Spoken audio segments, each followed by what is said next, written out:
शब बारात का रोज़ा इफ्तार करने से पहले हमें कौन से ऐसे काम कर लेने चाहिए जिससे हमारा रोज़ा इफ्तार होने से पहले अल्लाह पाक की बारगाह में कबूल मंजूर हो जाए और शब बारात की इबादत भी हमारी अल्लाह पाक की बारगाह में कबूल मंजूर हो जाए। बिस्मिल्लाहिर्रहमानिर्रहीम। अस्सलाम वालेकुम।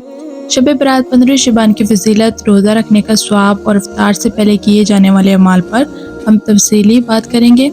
शब बारात इस्लामी साल के 8वें महीने शबान की 15वीं रात को कहा जाता है।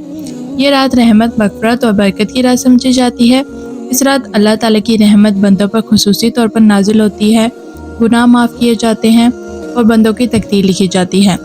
इस रात को इबादत करने, अल्लाह ताला से अपने गुनाहों की माफ़ी मांगने और नेक अमाल अंजाम देने की बेहद फ़ैसले हैं। ख़ास तौर पर इस दिन का रोज़ा रखना नबी करीम सल्लल्लाहु अलैहि वसल्लम की सुन्नत के मुताबिक इसका अजर और सवाब बेहद ज़्यादा है। कुरान मजीद में सूरत अल-दखान के आयत 4-3 में अल्लाह ताला फरमाते हैं, बेशक तुमने इस किताब को एक बबरकत रात में नाजिल किया।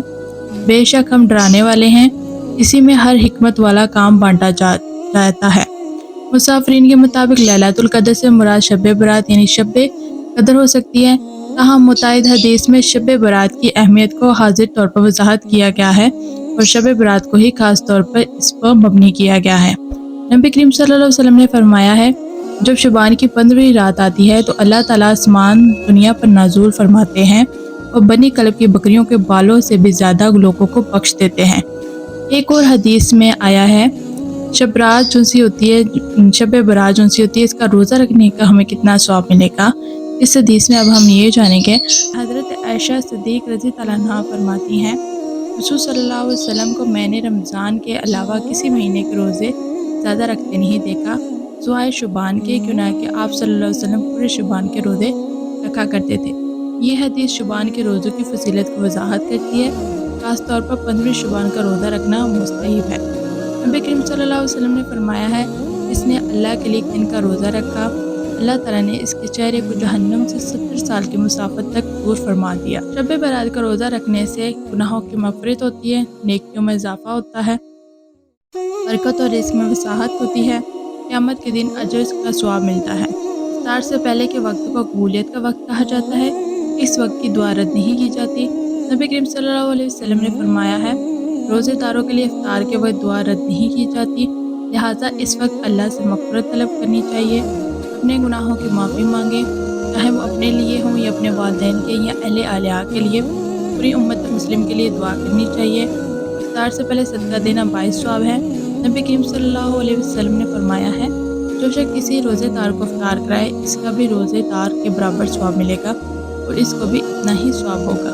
इफ्तार से पहले 2 या 4 रकात नफल अदा करना मुस्तहब है। नबी करीम सल्लल्लाहु अलैहि वसल्लम ने फरमाया है, अल्लाह ताला क़यामत के दिन फरमाएगा, मेरे बंदे दिन को मेरे लिए रोज़ा रखा और रात को क़याम किया, जो मांगेगा दिया जाएगा। इफ्तार से पहले कुरान पाक की तिलावत करनी चाहिए। खास तौर पर सूरत यासीन, सूरत रहमान और सूरत मलक पढ़ना बहुत फजीलत रखता है। 2 रकात नफल पढ़ना, गुनाहों की माफ़ी मांगे, कम से कम 6 रकात नफल अदा करें।